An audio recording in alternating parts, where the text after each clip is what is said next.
Halo guys, balik lagi bersama saya di Alur Singkat. Membuat alur cerita film ini sebenarnya beresiko untuk dikenai pembatasan iklan karena para pemerannya sering sekali berpakaian minim serta beradegan ranjang. Namun saya akan mencoba mengambil tantangan itu dan menyajikan sosok Angelique Kang di hadapan kalian semua penikmat film Filipina. Tinggal bersama sang kekasih dirasa Emma adalah sebuah keputusan yang tepat untuk memperbaiki masa lalunya sebagai seorang wanita penghibur. Namun sang kekasih ternyata adalah sosok pria yang suka minum alkohol dan mengasari Emma apabila sedang dalam pengaruh minuman. Di tengah penderitaannya itu, hadirlah seorang tetangga baru yang begitu perhatian, tapi diam-diam suka mengintip aktivitas Emma dan sang kekasih saat sedang bermesraan. Tanpa perlu panjang lebar lagi, saya persembahkan Silit Saapoy 2022. Cerita ini berawal dari sebuah permukiman kumuh di mana Emma dan kekasihnya Ben tinggal di salah satu rumah kontrakan. Sepulang bekerja, Emma langsung dipaksa Ben untuk melayani hasratnya di atas ranjang. Tanpa Ben dan Emma ketahui, aktivitas mereka itu telah diintip oleh seorang tetangga lewat lubang di dinding yang memisahkan kontrakan mereka. Ketika Ben sudah tertidur pulas, Emma diam-diam memindahkan uang dari dompetnya ke sebuah patung Bunda Maria yang terpajang di rumah itu. Berhubung ibu Ben adalah pemilik rumah kontrakan yang ditempati sang anak dan penghuni sebelah, maka pagi itu ia datang untuk mengambil uang sewa bulanan. Karena Ben sudah berangkat kerja, maka Emma lah yang bertemu dengan wanita tua itu sekaligus menyerahkan uang mereka. Saat itu, pria yang mengintip aktivitas Ben dan Emma kemarin malam juga sedang nongkrong di depan rumah dan memperkenalkan diri sebagai penyewa baru. Agak siangan dikit, Emma mulai menjalankan pekerjaannya sebagai kolektor dari usaha simpan pinjam milik kekasihnya Ben. Hari itu tanpa sepengetahuan Ben, Emma meminjamkan uang setorannya pada Dina, seorang teman yang berprofesi sebagai wanita penghibur. Sebelum pulang ke rumah, Emma menyempatkan diri untuk singgah ke gereja dan melakukan pengakuan dosa. Pada sang pastor, wanita itu mengutarakan keinginannya untuk berpisah dengan Ben, tapi ia juga tak mau kembali bekerja di bar. Di rumah, Ben yang uring-uringan karena baru saja dipecat dari pekerjaannya, mulai melampiaskan amarah pada Emma. Peristiwa itu kembali disaksikan oleh Al, sang penghuni kontrakan sebelah, yang kemudian menyusul Emma ke kamar mandi umum. Tanpa mengucapkan sepatah kata pun, Al dan Emma hanya saling bertatapan, lalu keduanya sudah berada di dalam kontrakan Al dan bermesraan di sana.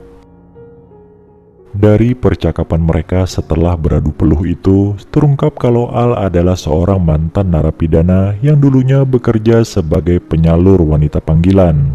Setelah mengetahui kalau Al telah mengintipnya dari lubang di dinding kontrakan, Emma sama sekali tak marah dan malah makin semangat pamer ketangkasan saat bermesraan dengan Ben. Upaya Ben untuk mendapatkan pekerjaan baru di luar sana harus menemui jalan buntu karena pria itu tak memiliki keterampilan dan terbiasa kerja kasar. Ben pun melampiaskan stres dengan menenggak minuman keras sepanjang hari sambil meratapi nasib malangnya. Emma yang baru saja pulang ke rumah langsung diajak berdebat oleh Ben yang menuding kekasihnya itu telah menilap uang setoran serta berselingkuh di belakangnya. Merasa aroma pengkhianatannya telah tercium oleh Ben sang kekasih, Emma pun meminta bantuan Al untuk membawanya pergi jauh dari tempat itu. Rencananya besok malam, Emma akan memasukkan obat penenang dalam minuman Ben sehingga ia bisa bebas kabur setelah pria itu tertidur. Namun sepertinya ide itu telah diketahui oleh Ben yang besok malamnya berpura-pura tidur padahal tidak minum barang seteguk pun. Saat melangkahkan kaki keluar rumah dengan membawa barang-barangnya, Emma dikejutkan oleh sergapan Ben yang tiba-tiba mencengkeram rambutnya dari belakang. Di tengah amukan Ben, muncullah Al dari balik pintu rumah dan langsung menghambur ke arah pria itu. Melihat adanya peluang untuk melumpuhkan musuh, Emma pun bergegas mengambil pisau di dapur dan menusukkannya 2 kali ke pinggang Ben. Seketika pria berjambang itu ambruk ke lantai disertai dengan munculnya genangan darah yang bersumber dari lukanya. Sembari menenangkan Emma, Al berkata kalau sementara waktu mereka harus tetap tinggal di sana untuk menghindari kecurigaan tetangga. Dengan mobil pinjaman, Al membawa tubuh Ben ke pinggir sungai kemudian membuangnya. Sedangkan Emma tetap tinggal di rumah membersihkan bekas-bekas kegaduhan yang sempat terjadi di tempat itu. Karena sang anak Ben tiba-tiba menghilang tanpa kabar, ibunya pun langsung mengajak Emma untuk melapor pada polisi. Wanita tua itu curiga kalau Ben telah dicelakai oleh orang yang berhutang uang padanya. Di tengah kerisauannya akan nasib sang anak, ibu Ben sempat berucap bahwa sebenarnya ia tak setuju hubungan anaknya itu dengan Emma. Oleh karena itu sampai sekarang Ben tak kunjung menikah karena tersandung izin dari ibunya. Berhubung orang-orang sudah pada tahu kalau Ben sedang tidak ada di rumah, Al dan Emma sepakat untuk tidak saling bertemu sementara waktu. Tapi nampaknya Emma sudah kepalang kangen dan memutuskan pergi ke rumah Al tanpa memberitahu terlebih dahulu. Betapa kagetnya Emma ketika sampai di tempat itu. Ia tak hanya menemukan Al, tapi juga temannya Dina dengan kondisi memakai pakaian dalam saja. Sebelum Emma makin tenggelam dengan kemarahannya, Al menjelaskan kalau dirinya dan Dina hanya melakukan bisnis di tempat itu.